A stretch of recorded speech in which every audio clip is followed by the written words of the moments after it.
Muito bom dia a todos os pastores, obreiros, você auxiliar de pastor, colaborador, nesta manhã de domingo, aqui desde o Templo de Salomão.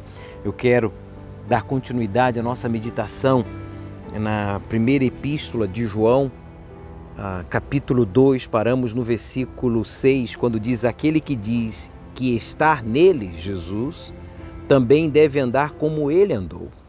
Mas no versículo 7, ele fala: irmãos, não vos escrevo o mandamento novo, mas o mandamento antigo, que desde o princípio tiveste.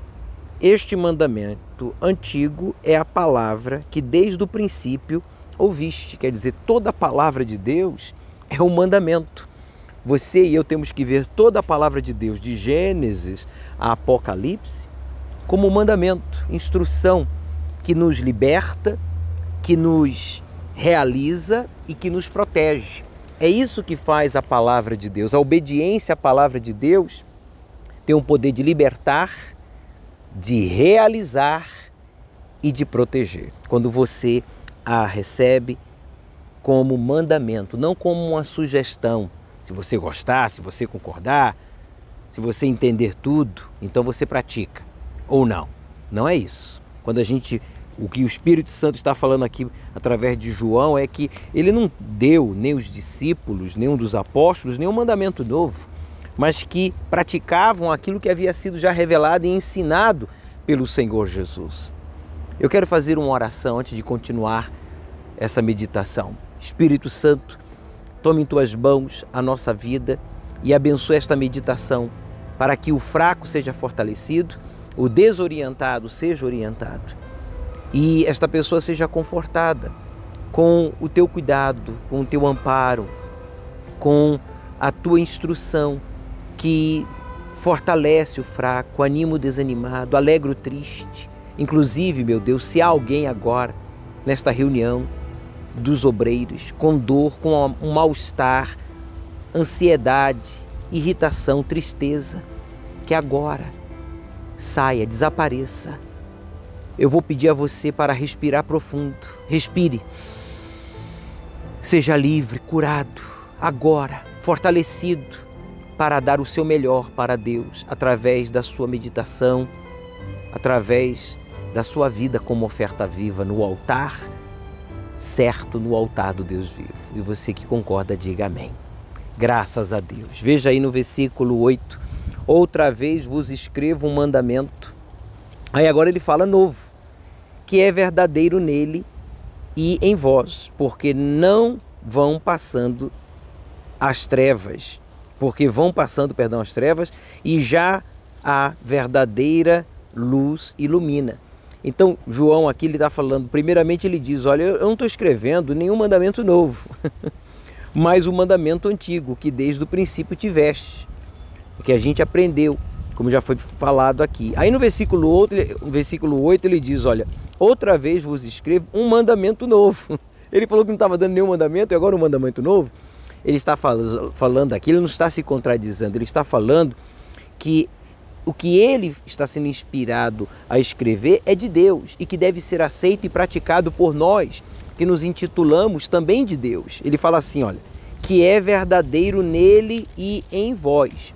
Quando nós somos verdadeiros em Jesus, Jesus também fica em evidência em nós, por meio do nosso caráter, por meio da nossa vida, que reflete a glória, a justiça, a misericórdia e a fé nesse Deus que nos faz independentes de pessoas, de circunstâncias, de lugares, serem favoráveis ou não.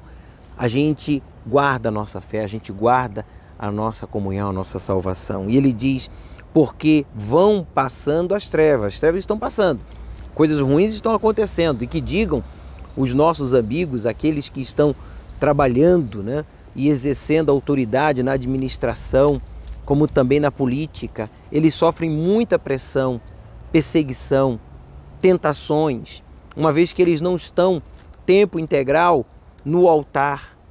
Espiritualmente sim, constantemente no altar nós estamos. Esteja você dirigindo em casa, no seu trabalho, na universidade, na sua empresa, a exemplo dos bispos e dos pastores que estão se deixando usar por Deus para fazer valer os nossos direitos como cidadão. e como cristão.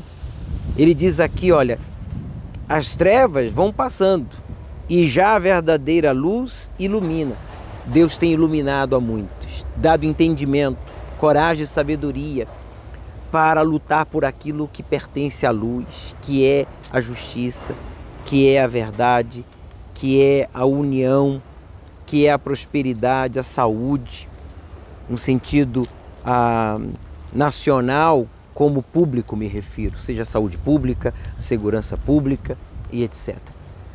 Apenas fazendo menção desse aspecto, porque quem está iluminado não se deixa vencer pelas tentações, pelas trevas, pelas propostas do diabo, não se vende jamais, não se vende nem as tentações, nem vende o seu voto de confiança a quem quer que seja, porque sabe que lutamos e trabalhamos para o reino de Deus, e daí a importância de orarmos uns pelos outros, orarmos pelos bispos, pelos pastores, obreiras que estão envolvidas nesse trabalho de lutar por uma nação mais justa, unida, próspera, segura.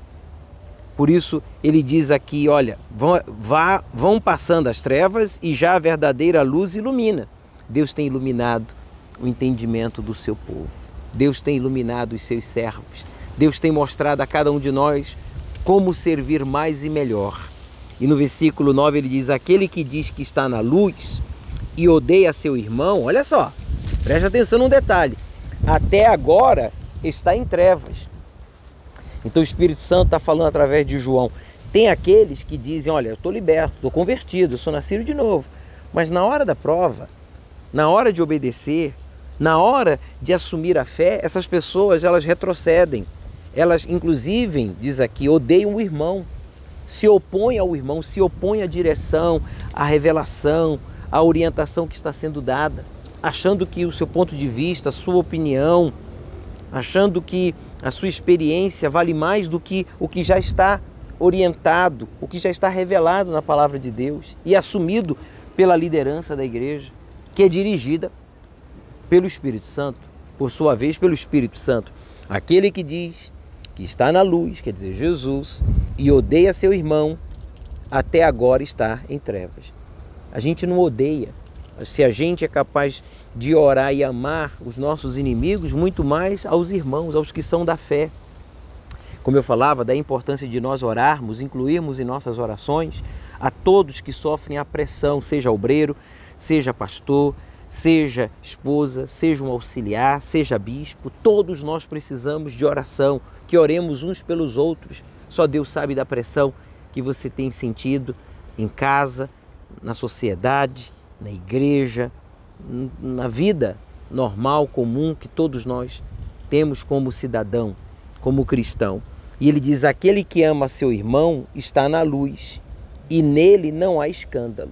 Então, quando nós estamos na luz, nós estamos na obediência, nós estamos na proteção, nós estamos com direção. Sem luz, a gente fica sem norte, a gente não sabe nem aonde está e nem o que fazer, para onde nos conduzir, para chegar aonde queremos.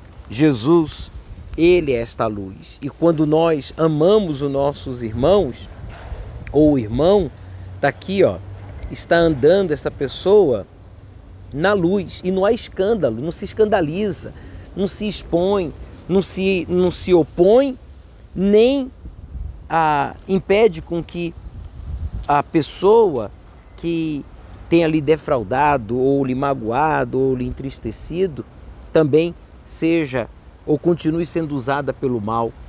Porque você, ao invés de guardar mágoa, de odiar, você perdoa, você dá um bom exemplo, você dá suas orações, você dá o seu testemunho. Ele afirma, mas aquele que odeia seu irmão está em trevas e anda em trevas e não sabe para onde deve ir. Versículo 11, porque as trevas lhe cegaram os olhos. Graças a Deus que o Senhor Espírito Santo abriu seus olhos, obreiro. Você, colaborador, auxiliar de pastor, lembra, bispo, como éramos quando nós não tínhamos o Espírito de Deus? Éramos cegos, não sabíamos aonde estávamos, nem para onde nos conduzíamos, que era o inferno, né? Mas Ele nos iluminou os olhos por meio da sua palavra, o seu Espírito nos possuiu, nos transformou em servos dele, né?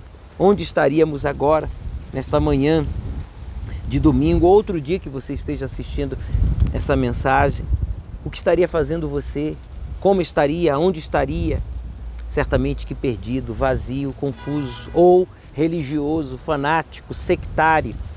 Mas aí está você, livre, equilibrado. Essa é a nossa fé, e servindo a Deus com alegria. E se não é, vai ser, né? Tem que ser. Inclusive hoje, com a Santa Ceia, com o batismo nas águas, com com a Bíblia Sagrada, com os propósitos que nós temos na igreja, que são tantos, oportunidades para você mudar esta situação. Seja se batizar nas águas, se participar da Santa Ceia, seja buscar o Espírito Santo, domingo, quarta, participar das vigílias. Ele conclui no versículo 12, filhinhos, escrevo-vos porque pelo seu nome, referindo-se a Jesus, vós são perdoados os pecados. Vos são perdoados os vossos pecados. Em outras palavras, filhinhos, escrevo-vos porque pelo seu nome, Jesus, vos são perdoados os vossos pecados. Então, seja o que for que esteja lhe acusando, seja o que for que esteja manchando a sua boa consciência, confesse a Deus e se envolve outras pessoas. Você, como autoridade, como obreiro, deve confessar ao pastor, e não é para que ninguém saiba, mas é para que você fique livre de toda e qualquer acusação. Pense no que acabamos de ler, medite, mas pratique, porque para isso Deus nos tem revelado a sua boa, perfeita e agradável vontade. Tenham todos uma excelente continuação de reunião aí com o seu bispo, o pastor, o auxiliar, a esposa e os demais obreiros. E nos veremos na iurde ou nas nuvens. Até lá!